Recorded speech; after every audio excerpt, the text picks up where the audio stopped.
الحمدللہ رب العالمین والعاقبۃ للمتقین والصلاة والسلام علی سید الانبیاء والمرسلین اما بعد فاعوذ باللہ من الشیطان الرجیم بسم اللہ الرحمن الرحیم الصلاة والسلام علیک یا سیدی یا رسول اللہ وعلی آلک واصحابک یا سیدی یا حبیب اللہ الصلاة والسلام علیک یا سیدی یا نبی اللہ وعلی آلک واصحابک یا سیدی یا نور اللہ۔ فرمان مصطفیٰ صلی اللہ تعالی علیہ وآلہ وسلم، جس نے مجھ پر 10 مرتبہ صبح اور 10 مرتبہ شام کو درود پاک پڑھا، اسے قیامت کے دن میری شفاعت ملے گی۔ صلو علی الحبیب صلی اللہ تعالی علی محمد صلی اللہ علیہ وآلہ وسلم۔ میرے بہت ہی محترم ناظرین اکرام، سامعین اکرام، میرے دوستوں، بھائیوں، عزیز بچوں،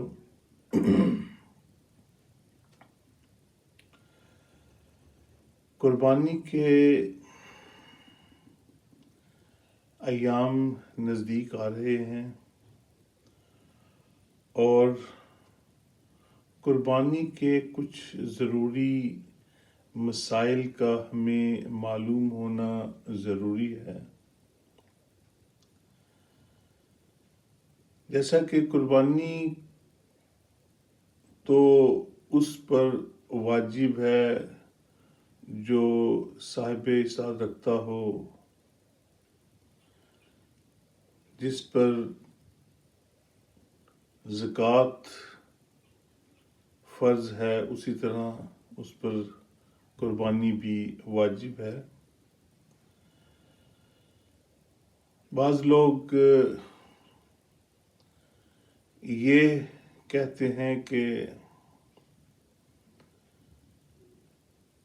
ہم تنگ دست ہیں اور قربانی نہیں کر سکتے، تو ان کے بارے میں میرا ان سے یہ ایک ہی سوال ہے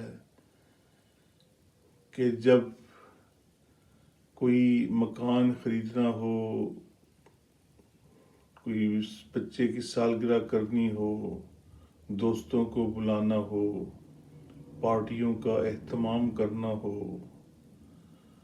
ان جگہوں پر بے دریغ اخراجات کیے جاتے ہیں، اور جب اللہ رب العزت کے نام پر کچھ خرچ کرنا ہو تو تنگ دستی کا رونا شروع ہو جاتا ہے۔ یہ درست بات نہیں۔ جب آپ اپنی ذات پر خرچ کر سکتے ہیں، اپنے لیے اچھی آسائشوں کا انتظام کر سکتے ہیں، تو وہ پیسہ کہاں سے آتا ہے؟ اسی طرح آپ قربانی کا بھی اہتمام کر سکتے ہیں۔ چلیں، یہ تو بات ایسی ہو گئی۔ اگر آپ اپنے گھر میں ہی دیکھ لیں کہ آپ کے گھر میں کتنی ایکسٹرا چیزیں پڑی ہوئی ہیں جو استعمال میں نہیں آ رہی، اپنے کپڑوں کو دیکھ لیں، الماریاں بھری پڑی ہیں، اپنی کتابوں کو دیکھ لیں، بھری پڑی ہیں، آپ کے مکان دیکھ لیں جو آپ کے استعمال میں نہیں آ رہے، پھر بھی آپ پر قربانی واجب ہے۔ اللہ رب العزت ہمیں عمل کرنے کی توفیق عطا فرمائے۔ اب یقین مانیے، اللہ کی راہ میں خرچ کریں گے، اللہ آپ کو بہت زیادہ 10 گنا بڑھ کے نوازے گا۔ پر نیت کر کے تو دیکھیں، بات تو صرف نیت کی ہے۔ اب جو انسان یہاں پہ قربانی کر رہا ہے گو کہ وہ حج بیت اللہ کے لیے وہاں موجود نہیں ہے،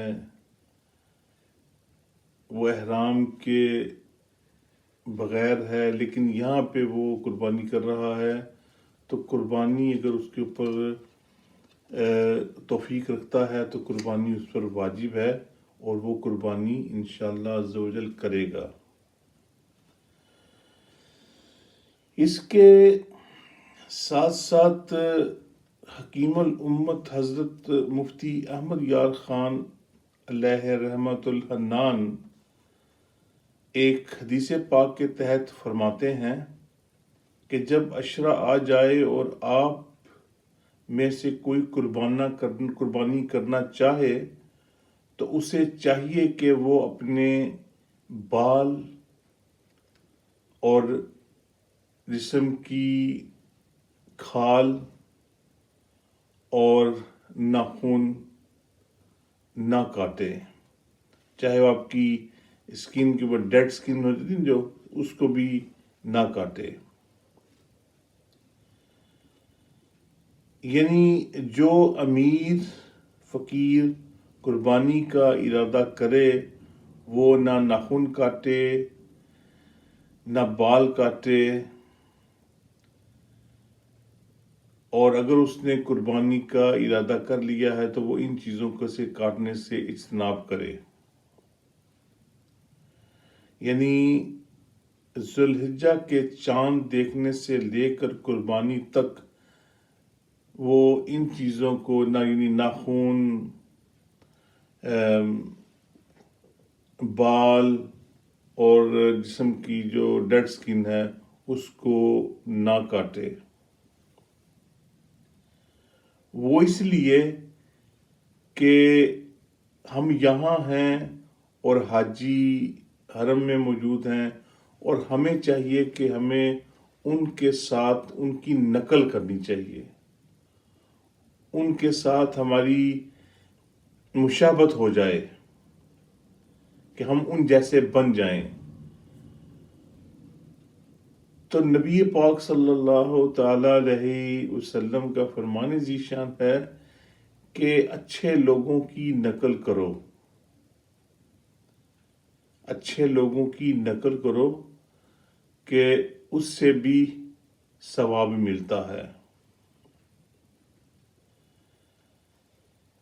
اور جب وہ حاجی احرام کی حالت میں نہ حجامت کروا سکتے ہیں نہ ناخن کاٹ سکتے ہیں، تو آپ بھی ان جیسی صفات اپنائیں کہ آپ ناخن بھی نہ کاٹیں، بال بھی نہ کاٹیں اور حجامت بھی نہ کروائیں،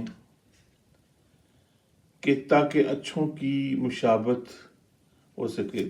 مفتی صاحب مزید فرماتے ہیں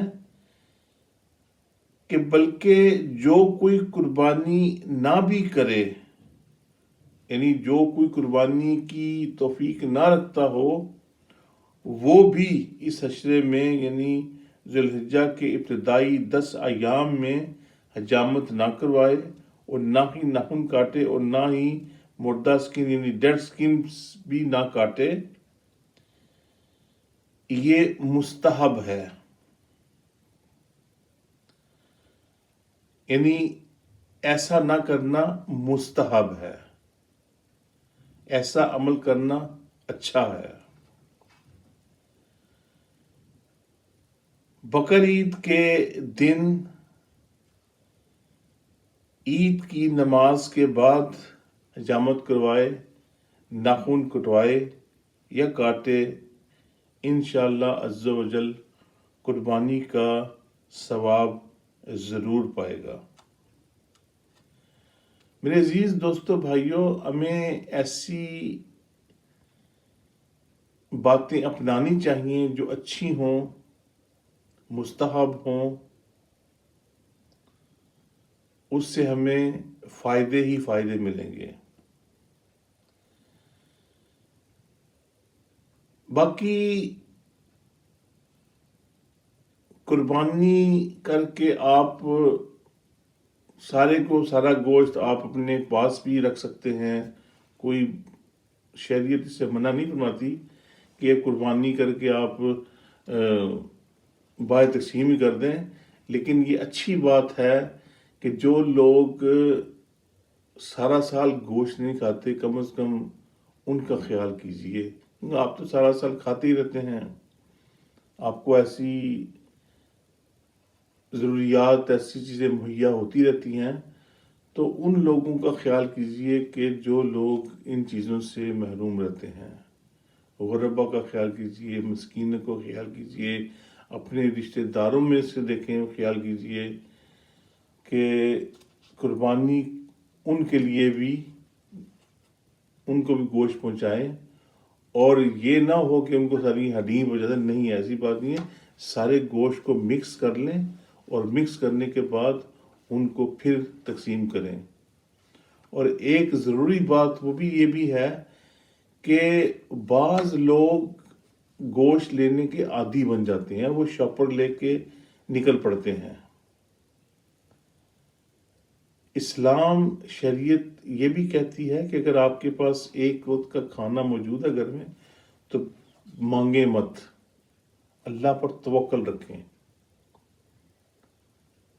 تو جو پیشہ ور لوگ ہوتے ہیں مانگنے والے، ان لوگوں کے لیے ہے کہ وہ کچھ ہدایت حاصل کریں اور ایسے کاموں سے بچیں، کیونکہ یہ گناہ کے کام ہیں، کسی کے سامنے ہاتھ پھیلانا اچھی بات نہیں۔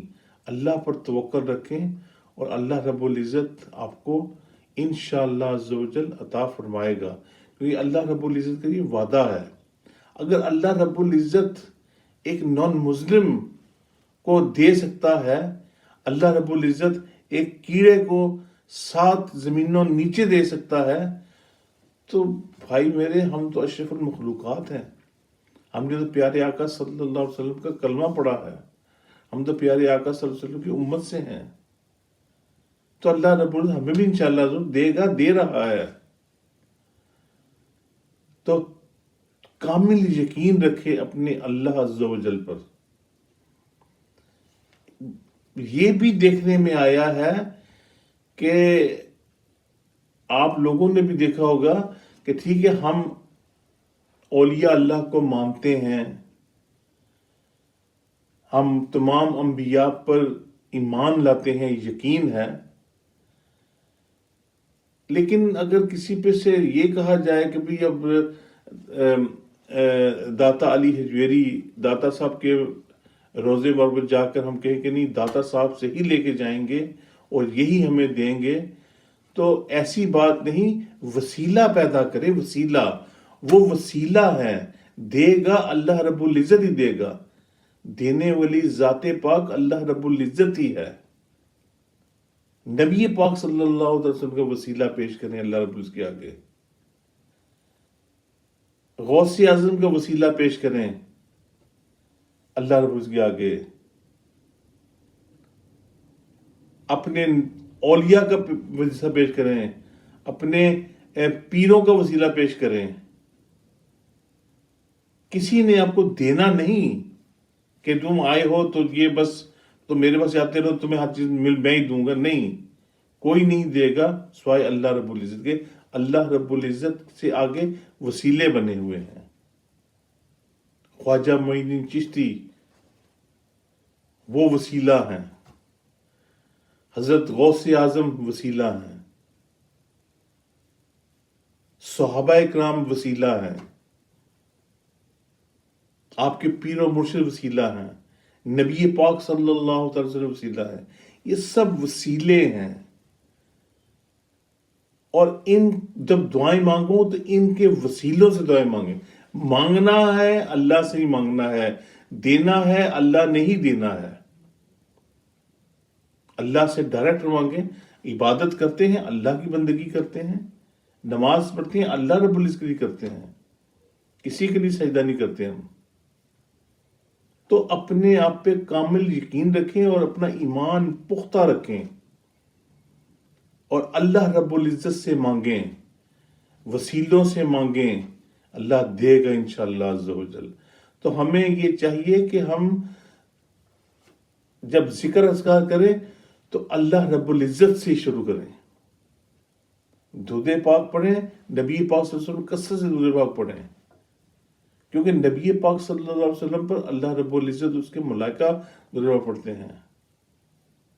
تو درود پاک پڑھیے کثرت سے، آپ کی مجھ سے تکلیفیں دور ہوں گی۔ اللہ عز و جل کا ذکر اذکار کریں، آپ کی تکلیفیں مجھ سے دور ہوں گی۔